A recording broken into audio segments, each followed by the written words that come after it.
Buon pomeriggio a tutti cari amici tifosi rossoneri, bentornati sul canale Milanisti. In questo video parleremo ovviamente di calciomercato. La notizia più importante è quella dell'imminente cessione di Theo Hernandez all'Al Hilal, la squadra araba di cui si è parlato in queste ultime ore. È una cessione importantissima, poi vedremo perché, ma soprattutto parleremo di quel tipo di giocatore che dovrà sostituire Theo Hernandez, quindi analizzeremo i profili che sono usciti in queste ultime settimane cercando di capire qual è quello più adatto a sostituire Theo Hernandez e soprattutto a giocare nella struttura di gioco confezionata da Massimiliano Allegri, il nuovo allenatore del Milan. Prima di tutto però vi chiedo di sostenere questo canale con iscrizione, con l'accensione della campanella, fondamentale perché aiuta l'algoritmo a spingere questo canale, con il like se vi è piaciuto il video e con il commento, anche tattico, anche ciao o grazie va benissimo, ma se avete delle notizie, delle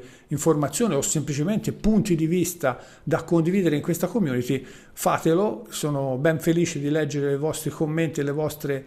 sensazioni e come potete vedere sotto ogni video cerco di rispondere a tutti. Grazie per il vostro contributo e grazie per il sostegno a tutti quanti. Allora, dicevamo, partiamo però prima di entrare nel merito del mercato con una piccola precisazione. Qualche video fa ho fatto un errore perché ho parlato di Kerkez, il famoso terzino sinistro che era del Milan e che a gennaio del 2022 è stato venduto per pochi milioni di euro e che recentemente è stato acquistato dal Liverpool per 50 milioni. Ho usato questa notizia della vendita per 50 milioni per confermare quello che era stato secondo me un errore di valutazione e ho attribuito a questa dirigenza, quella attuale, non chiaramente Allegri e Tare, ma la vecchia dirigenza Furlani, Ibrahimovic e Moncada, la responsabilità di questa cessione, di questa svendita a poco prezzo di un giocatore che si è rivelato invece un talento in crescita. Invece a gennaio 2022 c'erano ancora Paolo Maldini e Massara, quindi chiedo scusa, ho reperito un'informazione non corretta e quindi era giusto correggere il tiro e dare a Cesare quel che è di Cesare.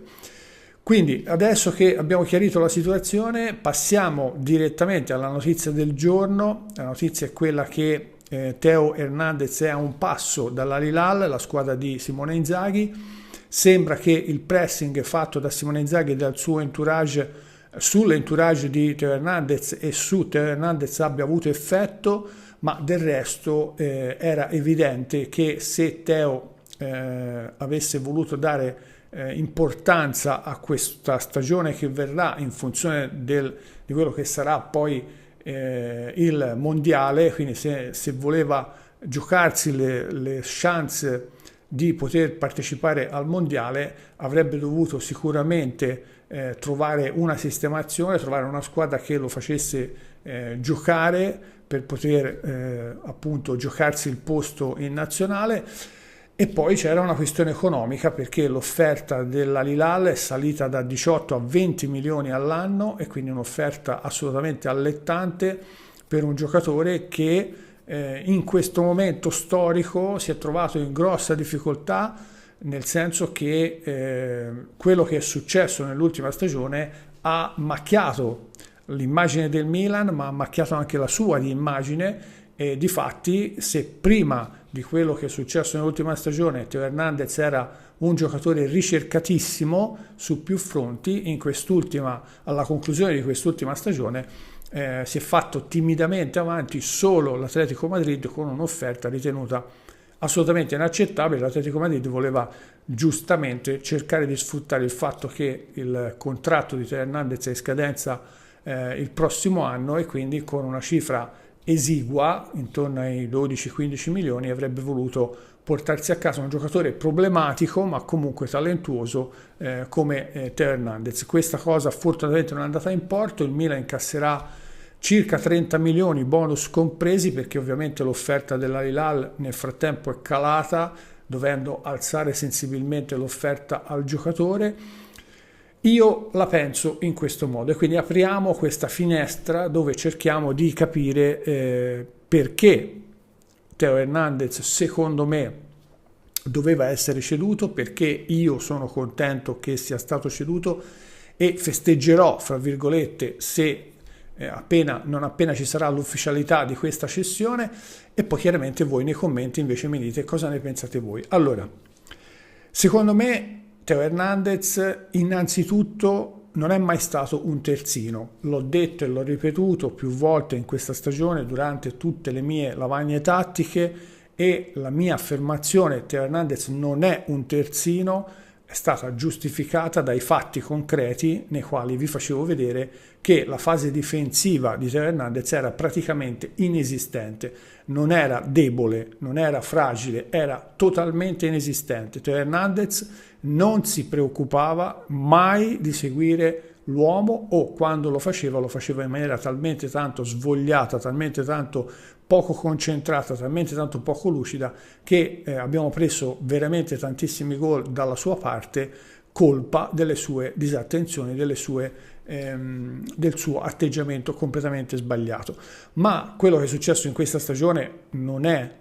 una cosa che è successa solo in questa stagione, è un qualcosa che è sempre successo, quindi in altre circostanze, magari con Pioli, questa sua lacuna enorme veniva in qualche modo camuffata con determinati tipi di atteggiamenti tattici che Pioli aveva escogitato per coprirgli le spalle sostanzialmente. Di fatto quello che è certo è che Teo Hernandez non poteva essere considerato un terzino, perché la qualità più importante e fondamentale di un terzino, che è a tutti gli effetti un difensore, e quindi la qualità più importante di un difensore deve essere la fase difensiva, e quindi c'è il difensore che fa benissimo la fase difensiva e che però non fa nessuna fase offensiva, nel senso non partecipa più di tanto alla fase offensiva, ma è comunque un ottimo difensore. E poi c'è il difensore che fa un'ottima fase difensiva e che fa anche una buona fase offensiva, e quello è un per di più, è un vantaggio,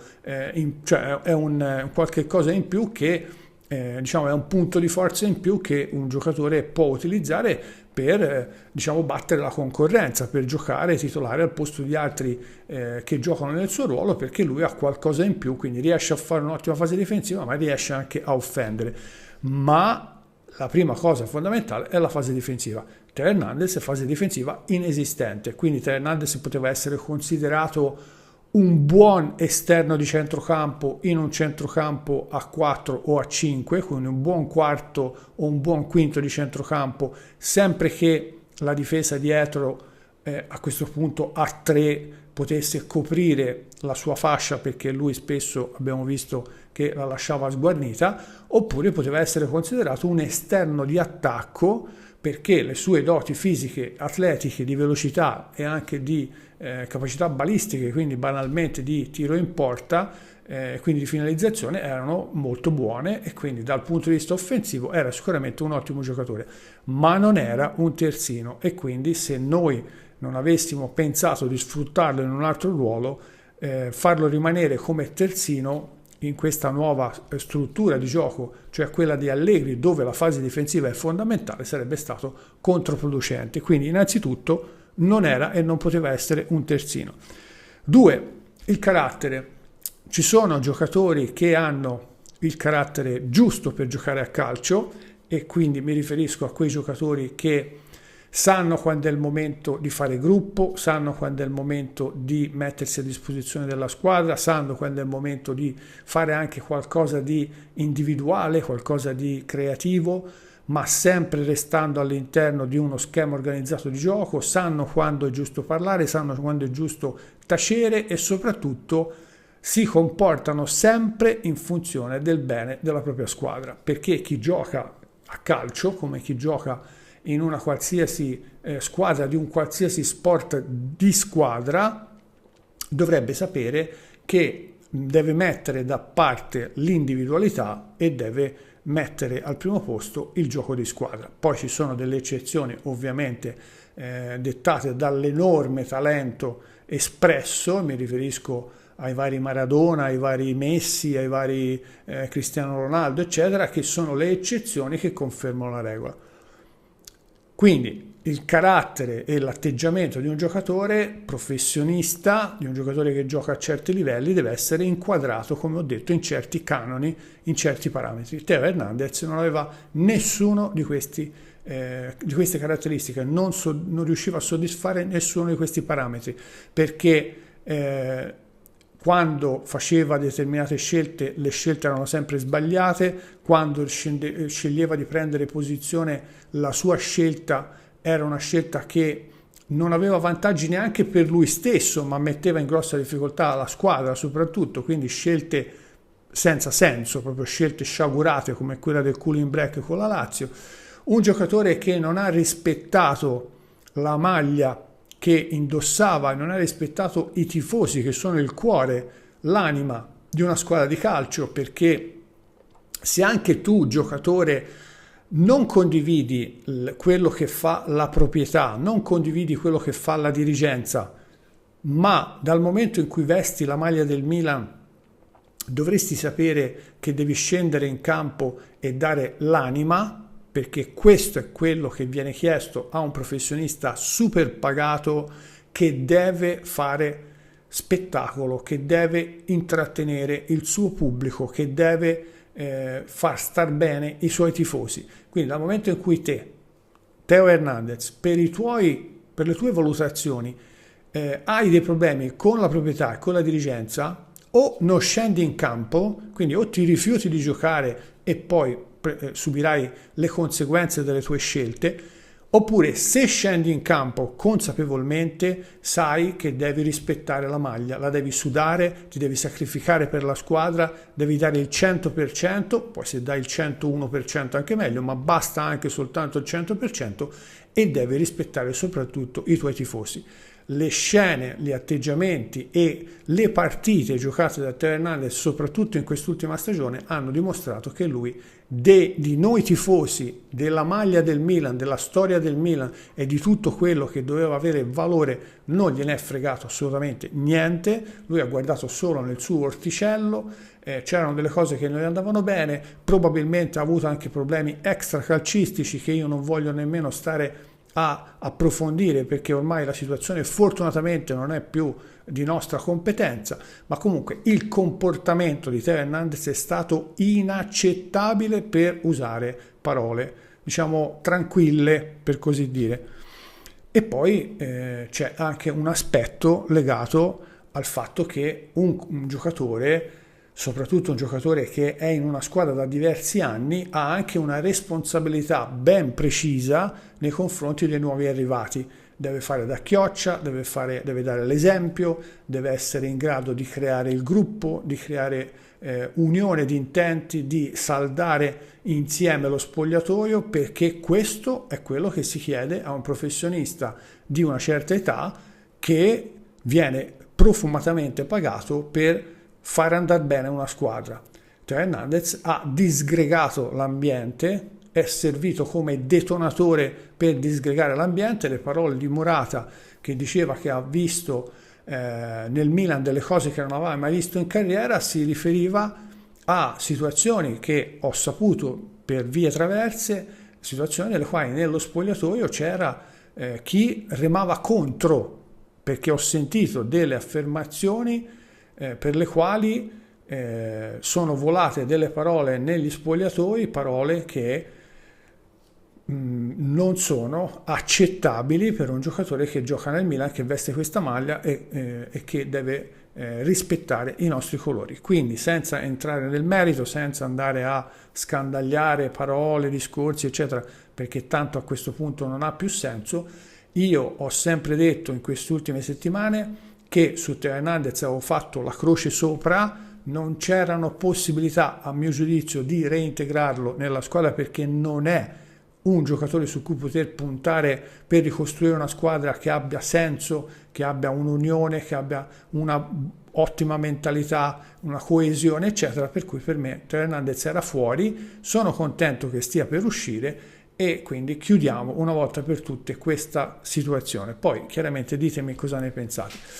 Adesso andiamo a vedere quelli che possono essere i sostituti, che sono la fase più interessante di questo video, perché a noi interessa il futuro, non il passato. Il passato è quello che c'è stato, e quindi è importante adesso rivolgere il nostro sguardo al futuro, perché è questo che ci darà soddisfazione, almeno speriamo. E quindi andiamo a vedere, ho fatto una piccola indagine, ho raccolto dei dati, andiamo a vedere quelli che sono i giocatori che sono stati nominati in orbita Milan per sostituire Teo Hernandez nel ruolo di terzino sinistro, e vediamo quali sono i loro dati e ci facciamo un'idea su quella che potrebbe essere la figura più adatta al Milan e al gioco di Allegri. Allora, in questa tabella, come vedete, ho messo Zinchenko, Cambiaso, De Cuyper, Udogie e Calafiori, perché vi ricordo che Calafiori nasce come terzino sinistro, anche se poi ha mostrato anche abilità per poter giocare come difensore centrale, e quindi ho valutato queste figure che secondo me sono quelle che sono uscite fino ad ora e che potrebbero essere quelle dalle quali poi uscirà il nostro nuovo terzino sinistro. Ovviamente premetto che, considerando che spesso la nostra dirigenza ci ha abituato a sviare le indagini facendo uscire dei nomi ad arte per poi andare su profili che sono usciti come un coniglio dal cilindro, dal nulla, da un giorno all'altro, non mi meraviglierei se uscisse fuori nei prossimi giorni, nelle prossime settimane, comunque insomma nei primi 10 giorni di luglio, quando riaprirà il mercato estivo. Dicevo, non mi meraviglierei se uscissero dei nomi che sono diversi da questi e che magari sui quali stanno lavorando sotto traccia, proprio per non smuovere la concorrenza e quindi per lavorare senza che la concorrenza possa essere aggressiva e possa rompere le uova nel paniere. Però per adesso possiamo lavorare su questi, perché su quelli che sono nomi che non sono mai usciti ovviamente non saprei nemmeno dove andarli a pescare, come si suol dire. Quindi ho fatto questa indagine dove viene valutata ovviamente la posizione in campo, l'età, quella che è l'altezza, il valore di mercato preso da Transfer Market, le presenze nell'ultima stagione, i gol fatti, gli assist e soprattutto il dato più importante secondo me sul recupero palla, che è quello che è molto molto importante per il gioco di Allegri. Come ho detto, Allegri vuole che i difensori facciano soprattutto i difensori. Allora, Zinchenko, terzino sinistro di 28 anni, altezza 1,75, ha un valore di mercato di 20 milioni, ha fatto nell'ultima stagione 33 presenze, un solo assist, 0 gol, e ha una percentuale di recupero palla a partita di 1.2, cioè significa che all'interno di una partita mediamente recupera 1,2 palloni a partita, una percentuale bassissima. Tra l'altro, apro e chiudo parentesi, Zinchenko ha registrato in questi ultimi anni una serie di infortuni continuativi a partire dal 2022-23, mi sembra 23-24 fino all'ultima stagione, e quasi tutti al polpaccio.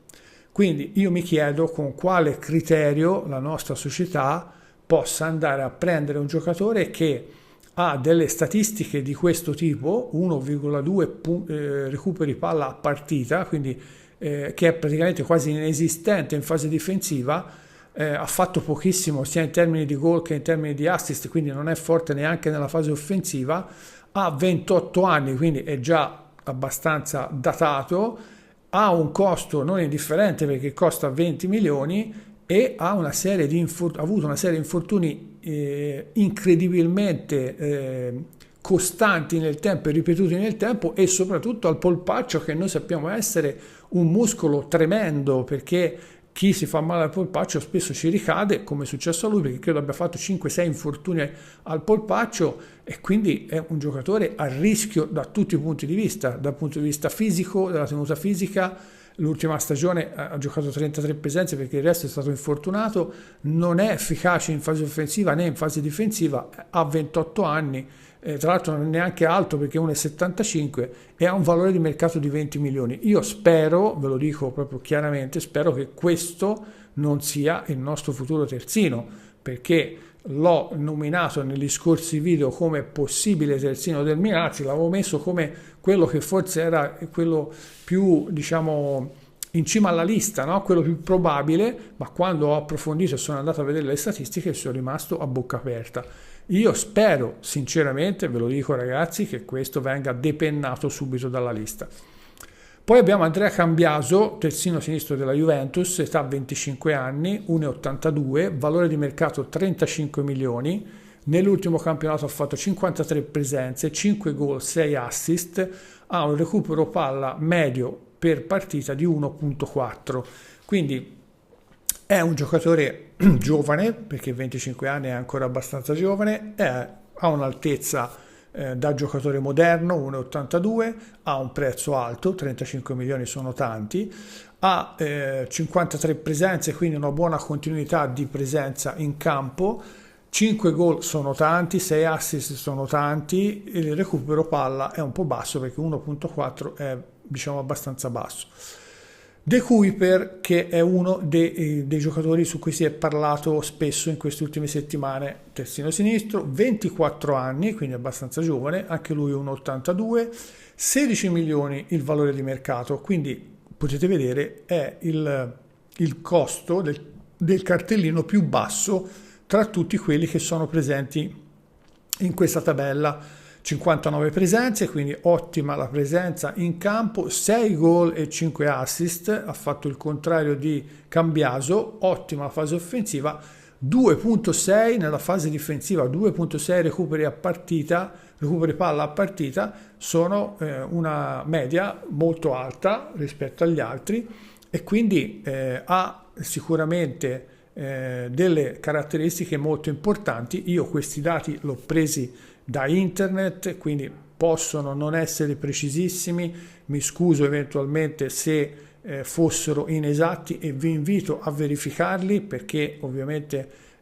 tutti insieme dobbiamo cercare di correggere il tiro. Io non sono infallibile, le informazioni che si trovano spesso non sono precise e quindi chiedo scusa dall'inizio se qualche dato non fosse precisissimo e vi invito, ripeto, a controllare i dati e ad aiutarmi a correggere il tiro se mai avessi sbagliato qualcosa.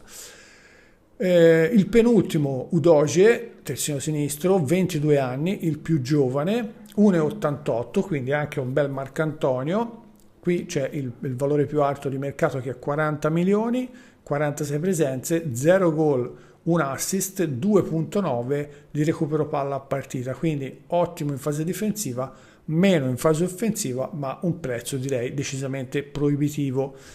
E poi c'è Riccardo Calafiori che, come dicevo, è ora stato venduto all'Arsenal e ha giocato anche nel Bologna come difensore centrale, ma parte come terzino sinistro, 23 anni, giovanissimo, 1,88, anche lui bella stazza, 35 milioni, quindi un prezzo molto alto, 34 presenze, 3 gol, un assist e 1,4 di recupero palla a partita.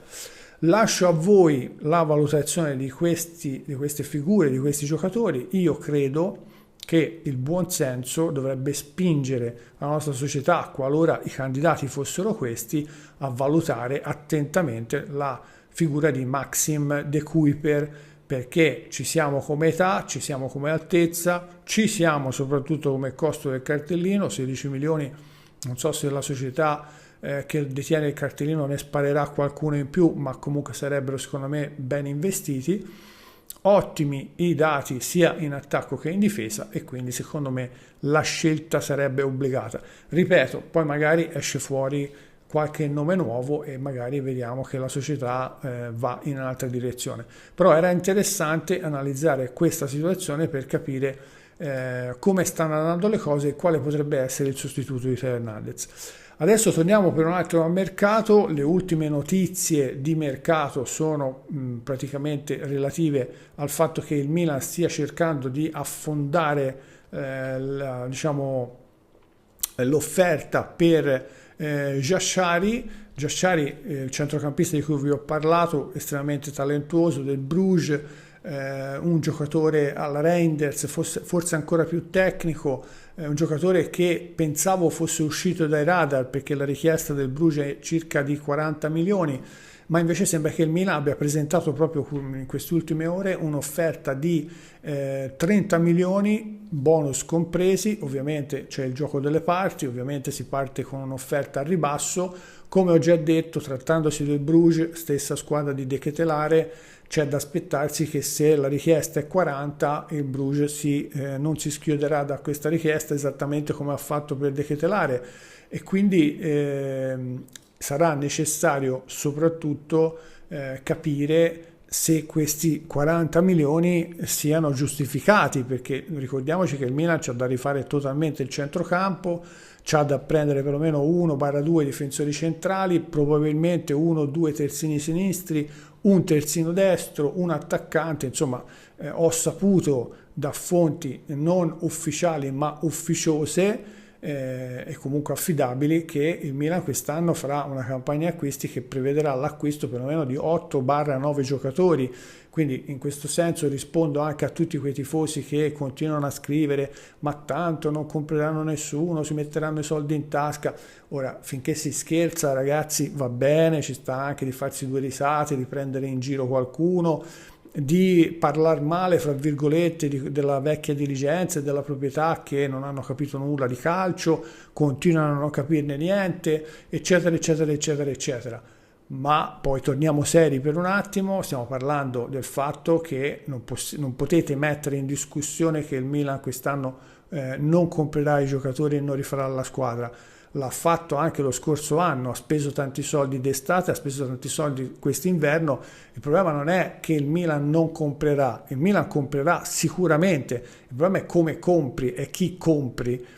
Prima il Milan comprava senza una logica, senza un motivo, senza un allenatore e un direttore sportivo che avessero le idee chiare, senza un'idea di gioco precisa. Vi ho già detto che Ibrahimovic ci disse, prima ancora che arrivasse Fonseca lo scorso anno d'estate, che il Milan aveva già comprato diversi giocatori senza neanche sapere chi sarebbe stato il nuovo allenatore, e quando è arrivato Fonseca gli hanno messo in mano una squadra che non era la sua, perché i giocatori non l'aveva scelti lui. Quindi non era il problema di non comprare o di non spendere soldi. Il Milan in questi ultimi anni ha sempre fatto grosse campagne acquisti, il problema era come questi soldi venivano spesi e da chi venivano spesi. Ecco, in questa stagione, in questa sessione di mercato, non solo il Milan spenderà tanto, perché dovrà comprare e comprerà, segnatevi questo video sul calendario, comprerà, io ho detto 8, 9, diciamo da 7 a 9 giocatori nuovi, su questo lo potete veramente scrivere sul calendario,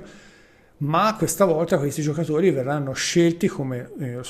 sono scelti in questo momento da Allegri, che ha il veto sui giocatori perché vuole giocatori che siano adatti a creare un instant team pronto subito per competere per le prime 4 posizioni del campionato italiano, e soprattutto a giocatori che lui conosce o che lui stima o che ritiene adatti a ricreare un gruppo unito, uno spogliatoio coeso, tutto quello che è mancato fino ad oggi. Quindi De Kuyper può essere il nostro terzino. Abbiamo detto che a centrocampo arriveranno sicuramente Modric, Xhaka e probabilmente Guerra, però questa notizia di questo affondo per Giashari mi coglie un po' di sorpresa, perché è vero che noi giocando col 4-3-3 avremo 3 centrocampisti titolari e quindi perlomeno altri 3 centrocampisti ce li dobbiamo avere per fare le dovute sostituzioni. È vero che quei centrocampisti che rimarranno, se riusciremo a cedere Musa, avendo ceduto anche Reinders, e quindi rimarremo con Bondo e Loftus-Cheek, e quindi se ci mettiamo Modric, Xhaka, Guerra, Bondo e Loftus-Cheek, c'è Fofana e saremo già in 6. Potrebbe essere che Giashari viene preso per fare il settimo centrocampista, nel senso magari poi giocherà a titolare, però numericamente per fare il settimo, come potrebbe essere ceduto anche Bondo, e potremo rimanere con Modric, Fofana, Loftus-Cheek, Xhaka, Guerra e Giashari. Io me lo augurerei, io sarei contentissimo se arrivassero tutti questi centrocampisti nuovi, però è un po' strano perché qui la richiesta, come ho detto, è di 40 milioni, il Milan è vero che soldi ne ha incassati e quindi sicuramente poi li reinvestirà sul mercato, però 40 milioni per questo, che ne so, magari per Guerra ce ne vorranno altri 30, per Sciacca ce ne vogliono altri 15, poi devi prendere un difensore centrale, poi un terzino destro, poi una punta. Speriamo che riescano a trovare tutti questi soldi e speriamo che riescano a mettere insieme quella famosa squadra competitiva che tutti speriamo che possa nascere dalle ceneri dell'ultima stagione. Staremo a vedere, chiaramente come ho detto il mercato riapre il 1 luglio, quindi dal 1 luglio al 10 secondo me ci saranno, come ho detto, i fuochi d'artificio. Intanto è positiva questa notizia di Giashari perché lo ritengo veramente un centrocampista non solo talentuoso ma anche giovane e di prospettiva, e quindi sarei veramente contento se arrivasse, come sarei contento se arrivasse Guerra, Sciacca, l'ho già detto, ne ho già parlato nei video precedenti. Per adesso è tutto, ditemi cosa ne pensate del centrocampo e soprattutto del terzino sinistro che dovrà sostituire Theo Hernandez. Vi ringrazio per l'attenzione, vi ricordo iscrizione, campanella, like e commento e poi ci vediamo nei prossimi video. Rimanete sintonizzati perché ogni giorno vi aggiorno sulle questioni di mercato. Ciao a tutti e sempre Forza Milan!